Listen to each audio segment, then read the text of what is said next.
Hi friends, and welcome back to Author Notes.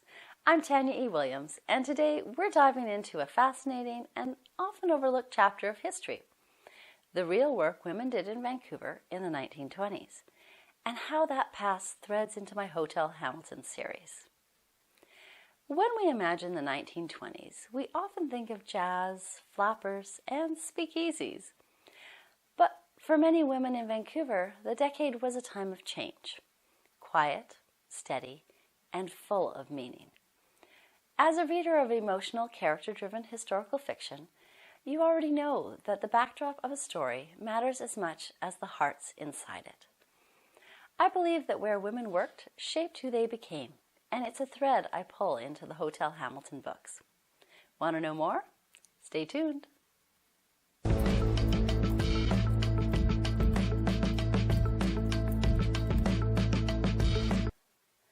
To understand these women, we need to look beyond the glamour of the decade and into the work they actually did.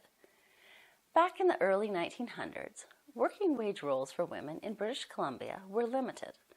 According to the publication Working Girls in the West, by 1931, women made up about 19% of Vancouver's workforce, which was actually higher than the provincial average. When you look at the kinds of jobs they held, the pattern becomes clear. About 33% were employees in hotels, restaurants, or boarding houses. That matters because in the Hotel Hamilton series, the hotel setting isn't just a building, it's a micro-society of women as laundry staff, chambermaids, hotel telephone operators, and kitchen staff, all wrought with ambition and quiet strength. Many of these roles were referred to as pink-collar jobs, clerical, service-oriented jobs historically held by women. The term itself comes from studies showing that women's roles in these jobs were often undervalued and underpaid. In Vancouver in the 1920s, young single women, often still living at home or in boarding houses, might work as secretaries, telephone operators, sales assistants, or in the garment industry. One key article on Vancouver's garment sector notes how women, many of them immigrants, filled factory floors during the era. So when you read about a character in the Hotel Hamilton series taking a job as a maid or perhaps as a switchboard operator, a job that is yet to appear in one of my novels, you're not just reading drama, you're reading a reflection of real lives. Zooming in, the job of a hotel worker in 1920s Vancouver was more than making beds or answering phones. It was a path into the urban economy for women who had ambitions and bills to pay.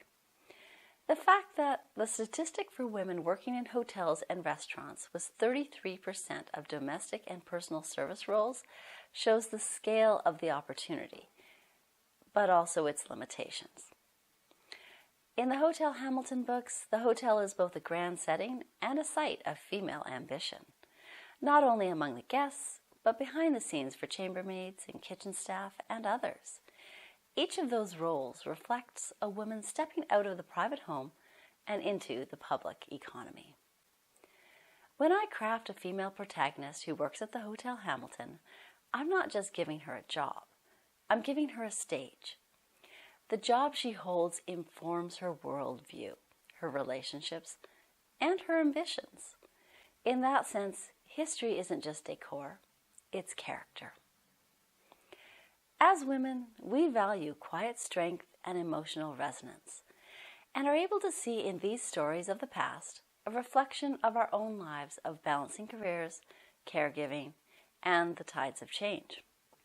The women of the 1920s Vancouver did that too, just in vintage linens and telegraph wires. You might ask why it still matters.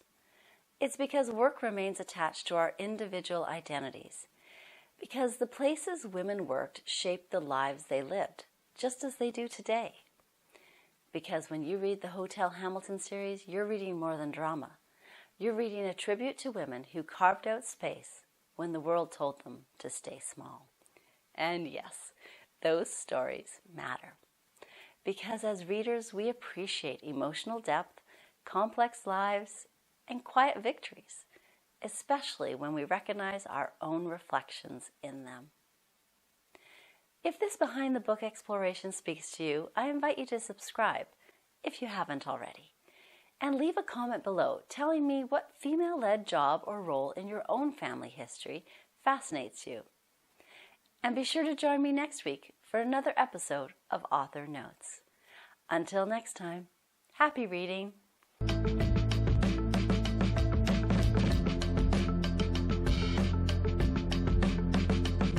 And today we're diving into a fascinating and often overlooked chapter of history, the real work women did in Vancouver in the 1920s, and how that passed threads into my Hotel Hamilton series.